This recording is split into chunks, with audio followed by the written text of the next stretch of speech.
47 and I'm locked in. 3 kids watching, I can't quit.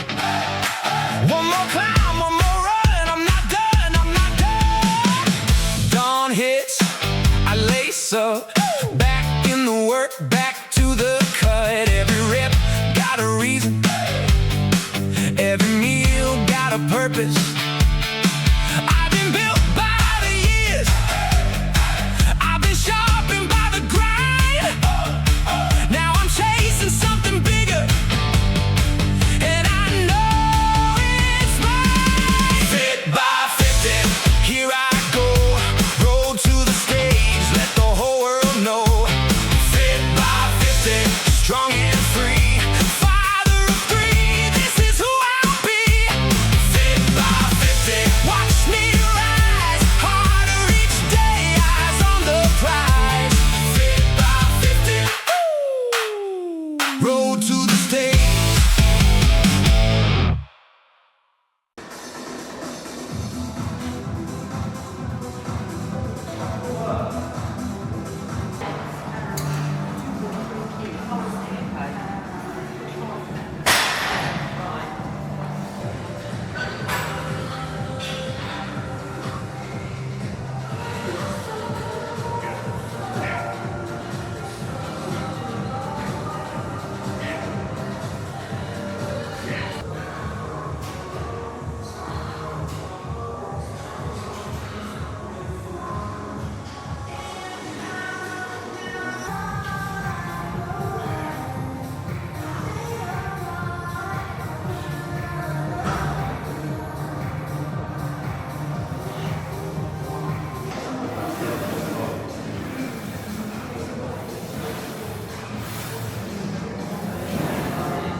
So that brings us to an end of month 1.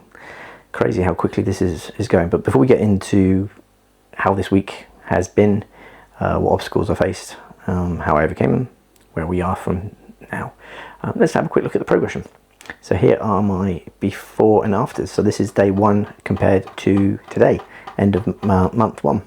So day 1 is on the left, week 4 is on the right. Nothing dramatic, as you can see, but obviously if you look closely you can see that the waist is tightening, shoulders are getting a bit broader, chest is sitting higher above the abs, and those love handles, they're slowly going away, which I know they're going to be the last thing to go. So looking good. Look forward to seeing where month 2 takes us. So like I say, that's my progress so far. So it's slow, but I expected it to be slow. It's not going to be a quick journey. So how did this week go? It's been rough. Started the week by hurting my back. Like I said last week, I was going over to the mainland to help Mum clear out a loft, and whilst doing that I think I've twisted slightly awkwardly and pulled a muscle in my lower back. So I had 2 choices. I could either face defeat and decide to rest and not train at all, or I could try and be smart, strategic, and train around the injury. So I opted for option 2. I decided to train around it. So I still managed to do chest, shoulders, arms. I avoided any exercises that put any load on my lower back. So mostly leg day went out the window. Didn't do anything for legs. No squatting, nothing like that.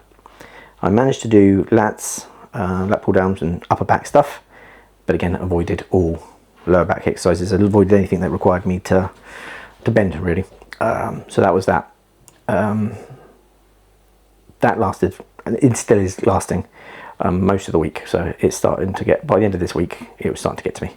The pain, this discomfort was really getting to me. And then I had a bit of an emotional weekend, missing my dad. So grief kicked in a little bit. Won't go into too much details because obviously you don't need to know all about that, but all you need to know is mental health days are going to hit. Life is going to hit. Hits me as well. And how did I respond to that? Fell off the wagon. I went into comfort mood, and I was eating food I probably shouldn't be eating, sweets, ice cream, things that make you feel better at the time, but then afterwards you kind of think, shouldn't have done that. But it is what it is. So you eat it, you acknowledge it, draw a line under it, and we move forward. So as of tomorrow, start of week 5, I am going to address the mishap, the hiccup over the weekend. And the way I'm going to do that is I'm going to reduce my daily calories, my calorie deficit, by 100. So instead of aiming for 1800 calories a day, I'm going to drop it down to 17. And I am going to up my daily steps. For the last month, I've been aiming for 10,000 steps a day. And it's just a round number that doesn't really mean anything. There's no scientific reason behind 10,000. It's just a nice round number. And I'm going to up that to 15,000. So an extra 5,000 just helps boost that calorie deficit a little bit, as well as the dropping it by another 100. And we'll see where we go from there. Back is a bit better today. Hopefully it'll be a bit better again tomorrow. That way I can start throwing in a little bit of lower back stuff. It's not as painful. There is still a little discomfort. I know I've done something to it, so I don't want to aggravate it too much, but I will see where we go from there. So that is end of month 1. How quickly is this flying by? It's crazy how quickly it's going. So onwards and upwards. We've got 2 more months of phase 1, and then we'll see where we are at the end of August. And that should be bringing us closer to the end of the cut. So hopefully by then the midsection will have been really tightened down, and the cut will start taking shape. You're going to start seeing some more definition in the muscles. Yeah, and then we can start the reverse dieting, slowly start building up in those calories and start building up that muscle mass. Let's see where we go. See you next week.